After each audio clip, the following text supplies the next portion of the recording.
자, 최근에요, 한국의 많은 보수 언론들이요, 자유시장 경제에 대해서 강조하는 의미로 애덤 스미스를 갖다가 자꾸 부각시킵니다. 서평 책 소개에서도 많이 나오고 있고, 오늘 조선일보는 보면 AI 시대에 보이지 않는 손을 찾다. 영국 애덤 스미스 열풍. 영국의 화폐 스코틀랜드와 영국의 화폐 애덤 스미스가 있었는데 최근에 사라졌다.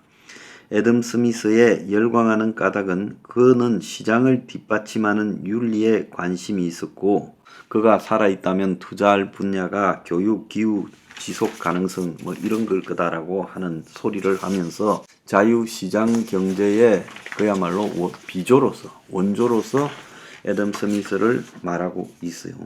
자, 현 윤석열 정부를 보면요, 지금 나름대로 굉장히 80년대식 보수 아젠다를 추종하고 있는 걸로 보입니다.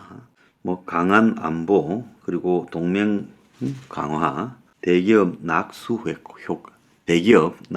효과, 그리고 수출 무역 주도, 복지 부패 일소, 규제 완화, 감세 면세, 노조 기강. 그래서 겉으로 보면 대처나 레이건식 신보수주의나 신자유주의를 추구하고 있는 걸로 보이고요.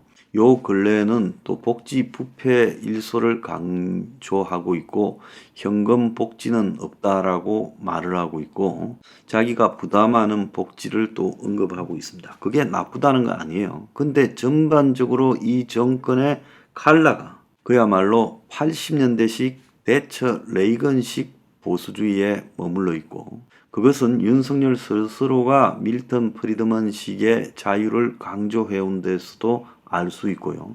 이런 풍조는 언젠가 한번 본 적이 있죠.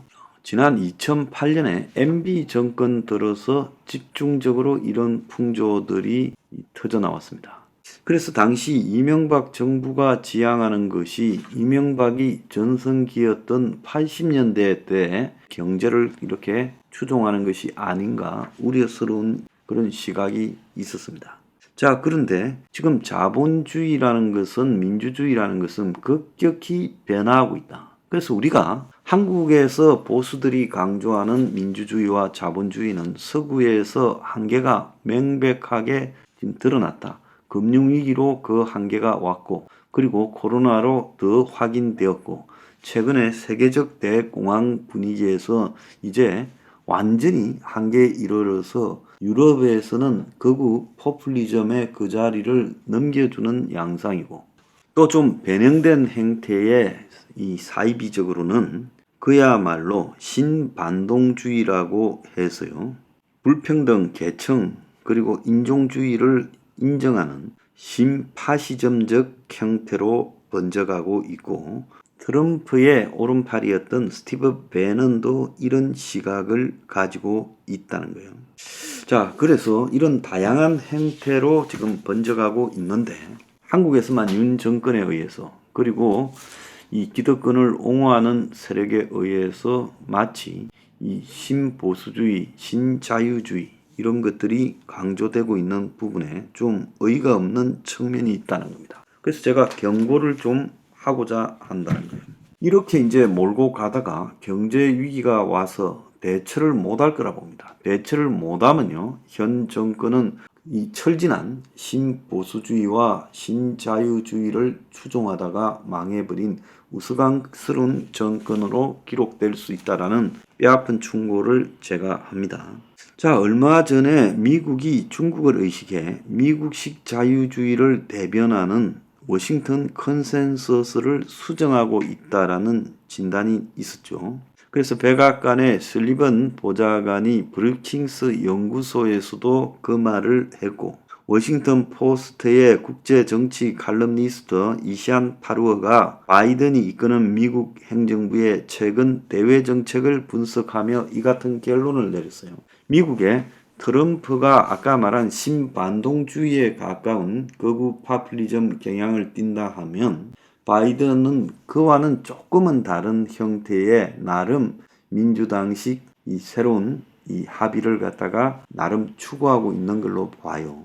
이 두 개의 일치하는 부분은 그야말로 과거와 같은 신자유주의에 의한 노동, 자본, 상품의 자유로운 이동은 아니고 동맹에 의한 블록 경제를 가지고 폐쇄 무역으로 가고 중미 간의 끝없는 무역 대결 그리고 더 나아가서 기술 대결을 가는 2차 대전 이후에 미국이 가져왔던 이런 가치관들을 폐기하고 새로운 가치관을 만들어야 되는데 그 과정에서 뭐가 맞는지 자기들도 혼란에 빠져 있으니까 일단은 아닌 것은 부정하는 식으로 정리한 것을 전 세계에 알려가는 과정이다라고 봐야 되는 겁니다.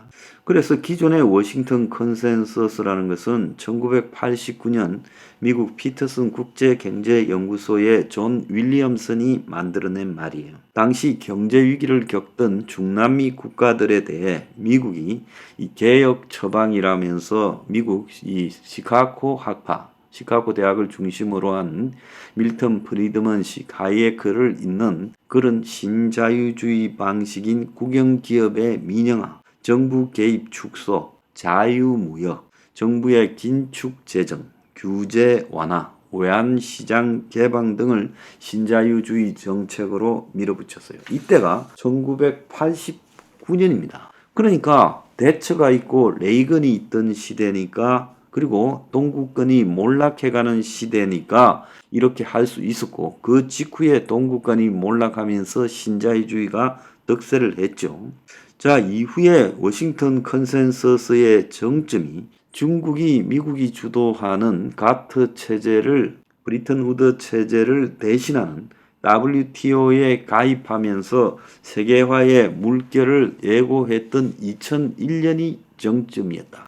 그래서 흔히 1995년에서 2005년까지가 신자유주의의 전성기였고 그 신자유주의의 전성기는 2008년에 미국의 금융위기로 막을 내렸다. 이렇게 해석이 됩니다. 근데 바이든이 최근에 중국을 견제하기 시작하면서 미국의 전후 한 70여 년간 지배해온 미국의 이 세계를 대한 전략 가치를 바꿨다는 거예요. 그래서 설리반이 브루킹스 연구소와의 대담에서 미국 제조업을 거의 망하게 해버린 중국 충격을 미국이 예측하지 못하고 중국을 갖다가 세계무역기구 WTO에 가입시킨 잘못을 인정했지요. 미국이 중국을 민주화할 수 있다고 오판하고 가입시켰다가 중국을 키워주는데 물려버린 거예요. 그래서 종합적으로 강력하고 회복력 있는 민주주의의 기반이 되는 사회적, 경제적 토대가 약화됐다. 그래서 신자유주의가 그렇게 만들었고 시장 경제의 작동에 대해서 자유시장 경제, 공정한 경쟁 이런 것들을 지나치게 단순화된 가정에 의존했다. 그러니까 거짓말이라는 이야기예요. 우리가 흔히 이야기하는 자유시장 경제는 없다라는 걸 미국 백악관도 인정한 거예요.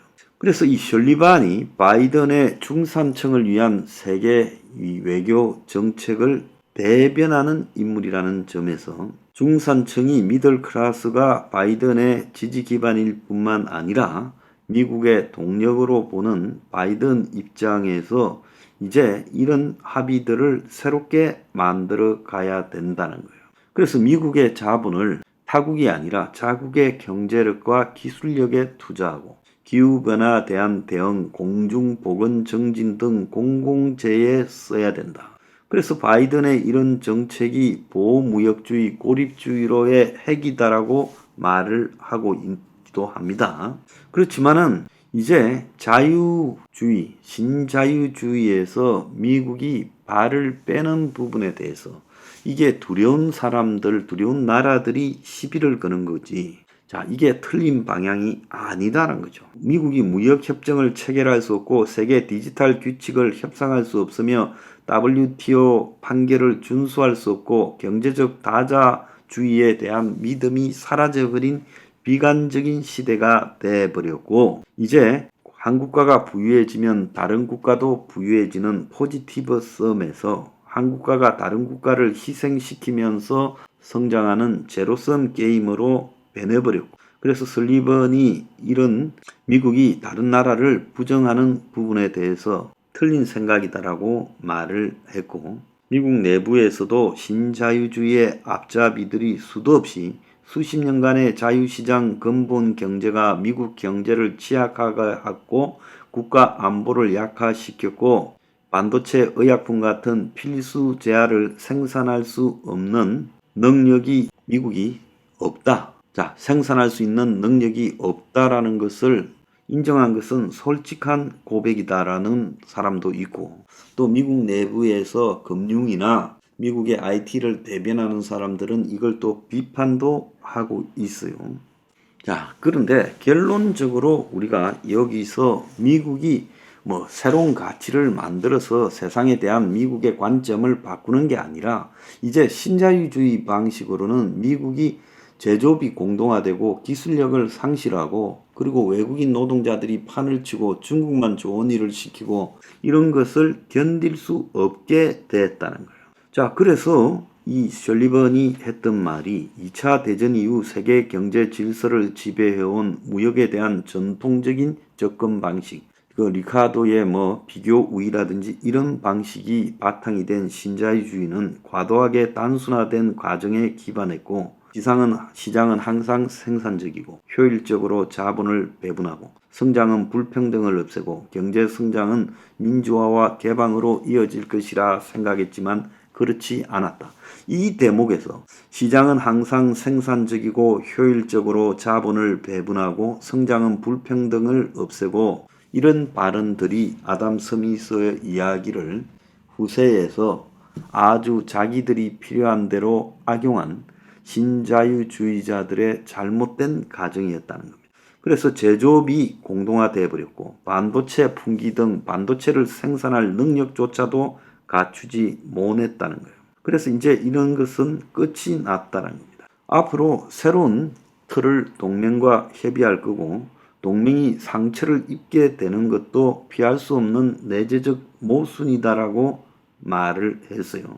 이제 전 세계는요, 솔직히 말하면 신자유주의도 끝났고 신보수주의도 끝났고 자본주의와 우리가 알고 있는 민주주의에 대한 광범위한 수정이 요구되는 시대에 들었었다는 거예요.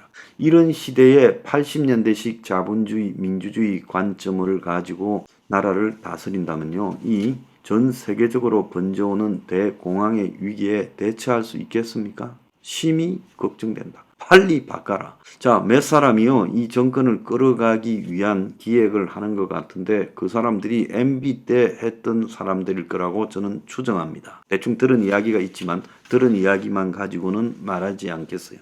자, 그런데 그 방향이 굉장히 시대착오적이다. 미국도 발 빼는 방향을 한국이 남아서 과거 90년대식 미국 정책을 구사한다가는 큰 코 다칠 수밖에 없고 한국의 무역이나 수출은 회복될 수 없고 성장도 지속될 수 없고 금융위기가 올 수밖에 없다라는 현실을요, 이게 깨달을 때는 너무 늦었을 거다. 그때는 정권도 끝날 수 있습니다. 조심하기 바랍니다. 진심으로 충고하는 바예요.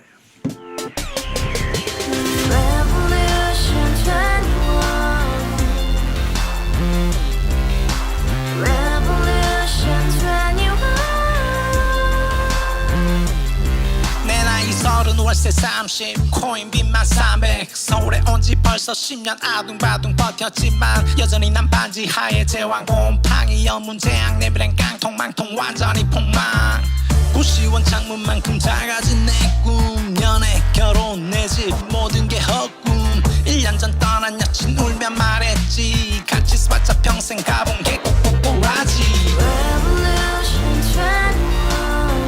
가바후스 700 나도 소유주 가바후스 700 나의 소유주 택시기사 우라부지 마트캐셔 울어무니 우리 집안 다 털어봤자 후줄 그래 개선민 내 미래 거기서 팍 끝난 거지 팍 더 이상 노력 따윈 괴물이 스펙 찾아 싼말리 비오는 날 알바 잘려 맨날 학원 날 개쳐 발려 밤비 내리는 양화대교 홀로 걷고 있을 때 현수막에 아로 새겨진 평당 700짜리 아파트 다같이 소리 질러 혁명 21 가바후스 700 나도 소유주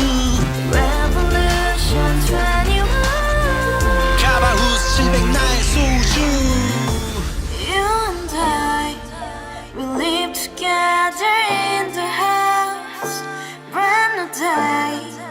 when your dream had just begun. Yeah. Revolution 21, only hope and happiness. 너의 곁에 내가 영원히 지금까지 정치인들 입만 열면 찝찝찝 개소리 멍멍멍 쳤다 하면 뻥다